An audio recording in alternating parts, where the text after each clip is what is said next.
ایک بستی کے لوگ جھوٹ بولنے اور جھوٹی گواہی دینے کے لیے مشہور تھے۔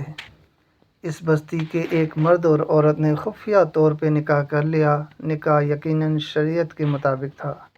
نکاح خوان، قاضی اور گواہوں کی موجودگی میں کچھ عرصے بعد میاں بیوی میں ناچاکی ہو گئی اور شوہر نے بیوی کو گھر سے نکال بھی دیا اور اسے تمام شرعی حقوق سے بھی محروم کر دیا۔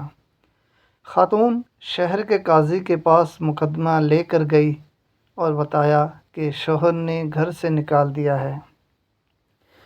قاضی نے کہا، تمہارے اس نکاح کی تو کوئی خبر ہی نہیں۔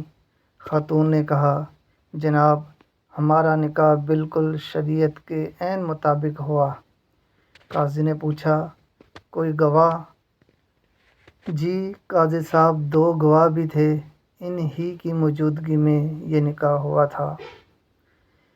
قاضی صاحب نے شوہر اور گواہوں کو طلب کر لیا، مگر انہوں نے بھری عدالت میں خاتون کو پہچاننے اور نکاح سے صاف انکار کر دیا اور بیک زبان کہا کہ ہم نے تو آج سے پہلے اس خاتون کو کبھی دیکھا تک نہیں۔ قاضی صاحب نے خاتون، شوہر اور گواہوں کو بیک وقت گہری نظروں سے دیکھتے ہوئے خاتون سے پوچھا، کیا تمہارے شوہر کے پاس کتے ہیں؟ خاتون نے کہا، جی ہاں۔ قاضی نے خاتون سے پوچھا، کیا اب کتوں کی گواہی اور اس کے فیصلے کو قبول کریں گی؟ قالت نعم، اس نے کہا، ہاں۔ خاتون نے کہا، جی مجھے ان کی گواہی اور فیصلہ قبول ہوگا۔ قاضی نے حکم دیا کہ خاتون کو اس شخص کے گھر لے جایا جائے۔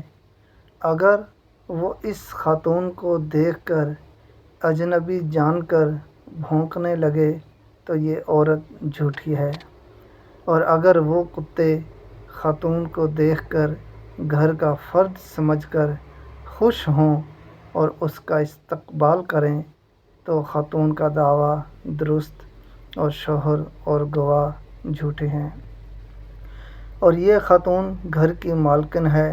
یہ حکم جاری کرتے ہی قاضی اور عدالت میں موجود لوگوں نے شوہر اور گواہوں کی طرف دیکھنا شروع کر دیا، جن کے چہرے جھوٹ پکڑے جانے کے خوف سے پیلے پڑ گئے تھے اور جسم کپکپانے لگے۔ فیصلہ تو ہو چکا تھا کہ کون سچا اور کون جھوٹا ہے۔ قاضی صاحب نے سپاہیوں کو حکم جاری کیا کہ گرفتار کر لو ان جھوٹوں کو اور انہیں کوڑے لگاؤ کہ یہی جھوٹے ہیں، اور آبزرویشن دی۔